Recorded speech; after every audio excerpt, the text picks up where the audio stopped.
3연속 금리 동결 전망이 현실화됐다. 한미 금리 차가 1.75%로 사상 최대로 벌어져 있지만 그보다는 국내 경기 침체를 방어하기로 한 것이다. 한국은행의 정책 무게추가 인플레이션과 금리 차에 기인한 자본 유출에서 무역수지 적자 및 부동산 거래 둔화로 옮겨갔다. 25일 한국은행 금융통화위원회가 종전 기준금리 연 3.5%를 유지하기로 했다. 지난해 4월부터 시작된 기준금리 연속 인상은 사상 최장기간인 7차례나 이어졌다. 지난 1월 금리 인상을 마지막으로 올해 2월 4월에 이은 3연속 금리 동결로 사실상 인상 사이클이 종료됐다는 해석에 힘이 실리고 있다. 경제 성장률 전망치는 직전 전망치보다 매번 더 낮은 수치로 수정되고 있다. 한은이 발표한 올해 경제 성장률 전망치는 1.4%로 지난 2월 전망치 1.6%보다 0.2%포인트 하향 조정됐다. 2023년 성장률 전망치는 2021년 11월 2.5% 전망 이후 지속적으로 하향하고 있다. 내년 성장률 전망도 직전 전망 2.4%보다 0.1%포인트 낮은 2.3%로 제시했다. 이번 금통위 결정도 경기 침체 우려가 결정적이었다. 여전히 가계 빚은 1,800조 원대를 자랑한다.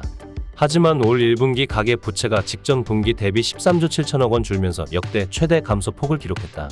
가계 신용 잔액은 1,853조 9천억 원이다.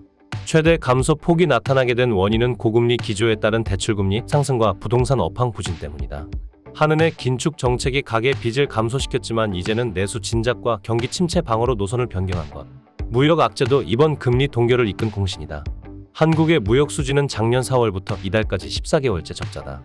관세청에 따르면 이달 수출액은 324억 4,300만 달러로 전년 동기 대비 16.1% 감소했다. 연간 누계 적자는 295억 4,800만 달러로 300억 달러 적자를 바라보고 있다. 이에 따라 올 1분기 경상수지도 11년 만에 적자 44억 6천만 달러를 기록했다. 글로벌 경기 둔화로 인한 대중국 수출 부진 장기화가 무역 적자 늪에 가뒀다.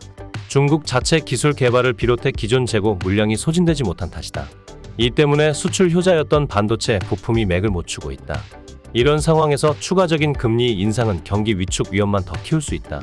이런 가운데 한국과 미국의 인플레이션이 꺾이면서 금리 인상 부담을 완화했다. 지난달 한국의 소비자 물가 상승률은 3.7%를 기록해 14개월 만에 3%대에 들었다. 미국 물가도 4.9%로 완연한 둔화세를 보이면서 제롬 파월 연준 의장은 동결 가능성을 재차 언급하고 있다. 국내 물가 둔화와 더불어 연준의 내달 금리 동결 가능성에 금통위원들이 금리를 인상해야 할 이유를 찾지 못한 것으로 보인다. 미국과 금리 역전차는 1.75%포인트를 유지하게 됐다. 한국 기준금리는 지난 2월 금리 동결 결정을 기점으로 3.5%에 멈춰있다. 지난 4일 새벽 연준의 베이비 스텝 이후 미국 기준금리는 5.25%로 상향 조정됐고 한미 금리 역사상 최대 역전치를 기록하고 있다.